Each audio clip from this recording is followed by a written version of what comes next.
Hi everyone, I hope you've been enjoying the laser films. As you see my skin now, this is post 3 laser treatments and there's definitely a good clean clarity to my skin. Still a way to go, but we're marching on.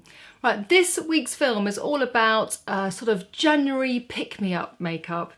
When I'm doing my skin, I normally add a kind of subtle warmth to it with my favourite Max Factor blush, but I want to and have just been subconsciously adding a lot more pink and kind of freshness to my skin because I am very pale. Obviously, if you're living in Australia or that part of the world, you probably won't be feeling as grey as I am. So the makeup is really simple, straightforward, and I just wanted to share with you what I've been doing. I'm going to start first with this Ren Perfect Canvas. It's a primer and it comes in a little dropper bottle like this. I use this when my skin is in really good nick, which it is now. I've been using a really nice serum from Neostrata, which I'll talk to you about soon. And the hydration levels of my skin are great. I want my foundation to last as long as it can, and this Ren primer leaves my skin in the best, tackiest way. Not in a naff way, but in a texture way, and it just really gives the perfect canvas, literally that's, sorry I didn't mean to say that, the perfect base, literally as the product says, perfect canvas, to my skin to put my base on, just so that it lasts all day. Ren is a wonderful clean brand environmentally and for your skin. This particular one is silicone free, and obviously being Ren, it doesn't have any petroleum, parabens, alcohol. If you've got sensitive skin, perfumes, the list goes on. So if your skin is particularly reactive and you want to look for a really good primer, especially if you've got oily skin, this is a really good option.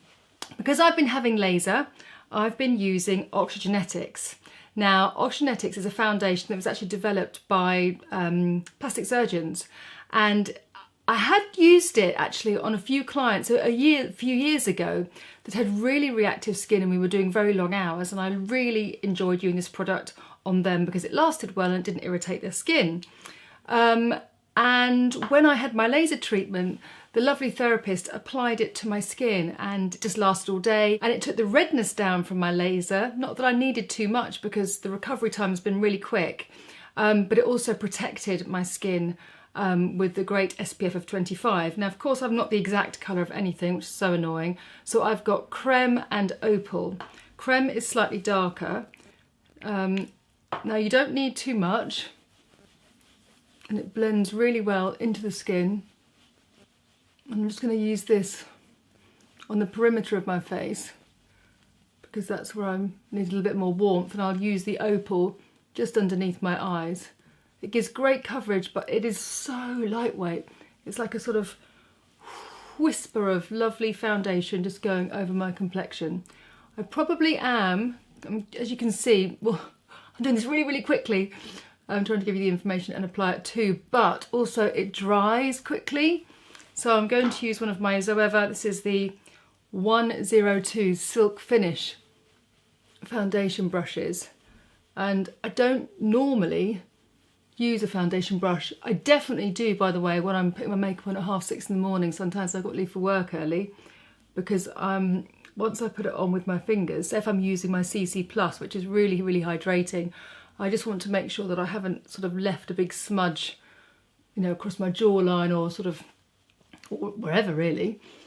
So when I'm doing it in the dark, I always use a brush, but because I normally use quite hydrating products, the slip's really nice on the foundation, so I don't feel I need to use a brush. But with this, because it creates a lovely matrix, a sort of web over your skin of protection, even though it feels very light, it dries quite quickly, so yeah, use a brush.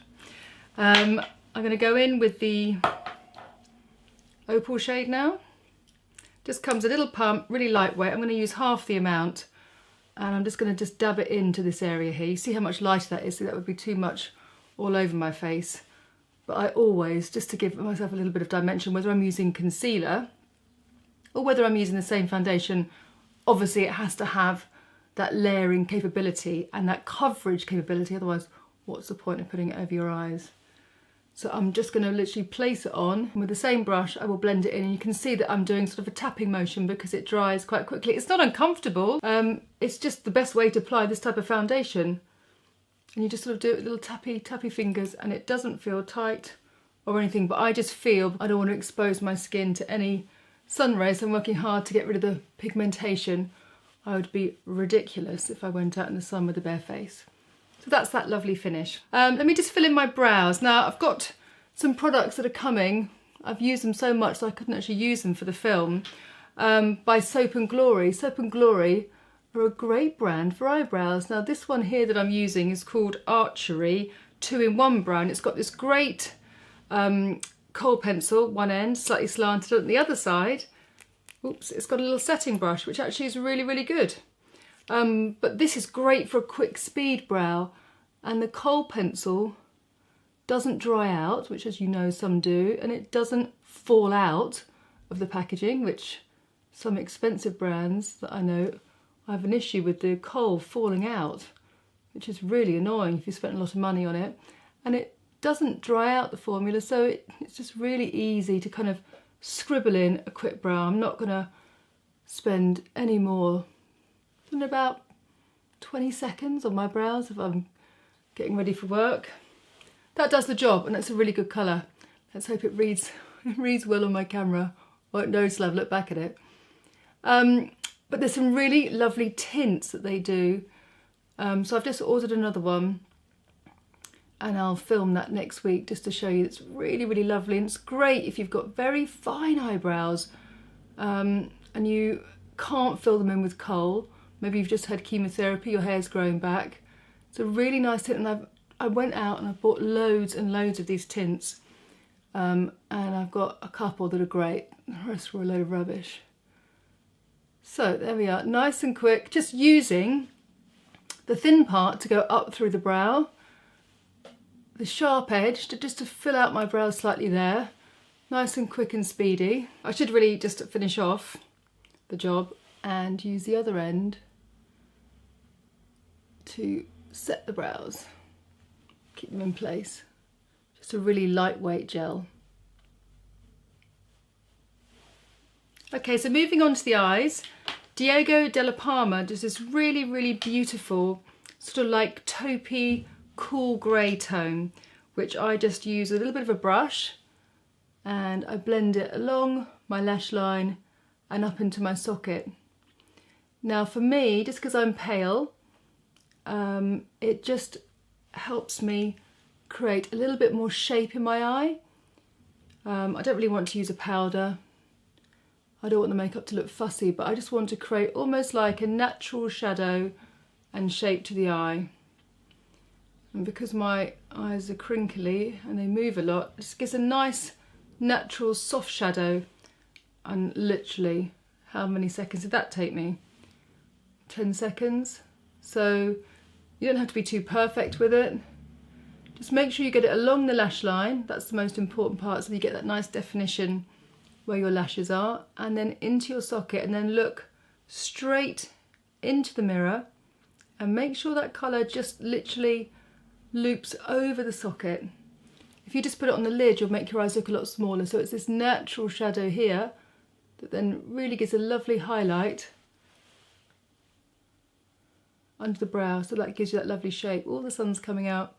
So you notice I didn't put any powder on. I don't need it with this foundation. Obviously if your skin is very oily you might want to, it's totally optional, but the texture for me gives me that lovely kind of fresh skin. It's not flat, it's not dead, but it makes my skin look polished and not too flat or matte. Right, Max Factor Masterpiece Max Mascara, a really, really great staple, nice soft. Oh, hello Mr. Sunshine. This is probably looking really, really, I think I'll probably pull the blinds down now. Hold on one second. As nice as that might be looking in real life, on camera, I'll end up looking quite stripy.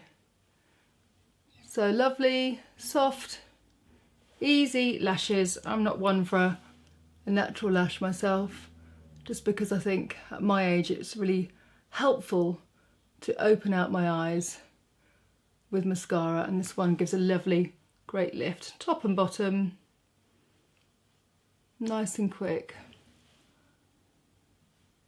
And you know what? You don't necessarily have to spend a lot of money on mascara to get a really good one.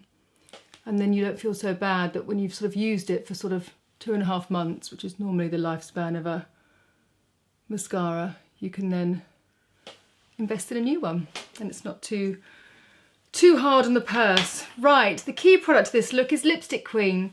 I've had this for years and you really can't see that I've used it much. Now it's green when you buy it, but obviously there's a little bit of acid from my skin that's turned it a little bit pink, because it changes to a really lovely pinky colour with the warmth of your finger. Now it is properly green. When you go and look at it in the store, it's properly green, but it just gives this lovely flush colour, which actually looks so nice with the denim, I think. But when I put this on in the morning, if I'm running my little one to school or whizzing out on a job, I just feel better. My husband, not used to seeing me with these little pink cheeks, he says, "You all right? You sort of looking a bit like a China doll this morning," sarcastically, but I don't care, because applying this on my lips and on my cheeks instantly brightens my eyes, the whites of my eyes, ding ding, and my teeth. And it involves zero effort and zero skill. And obviously here we go. Now I've got to be really careful now, because I've made this mistake. I need to be careful that, I'm trying to look for something that's clean, my little finger, that I don't drag it down. That's it. Because otherwise I'm going to bring my cheek down. So you've got to be, again, just always be cautious of your application. Just keep it high. We don't want anything drooping down. Put a little bit of base on there to tidy that up. Just to soften up. You see how easily it blends through. And that is my little Speedy morning makeup in January, just to give me a little bit of a lift. And colour gives you lift, doesn't it? You know, you feel quite fabulous and sexy if you put a red lipstick on, confident. With this lovely kind of fresh raspberry pink, makes me feel quite healthy and energetic. Anyway, let me know what you think, and I look forward to chatting to you below. Thanks so much, guys. Bye.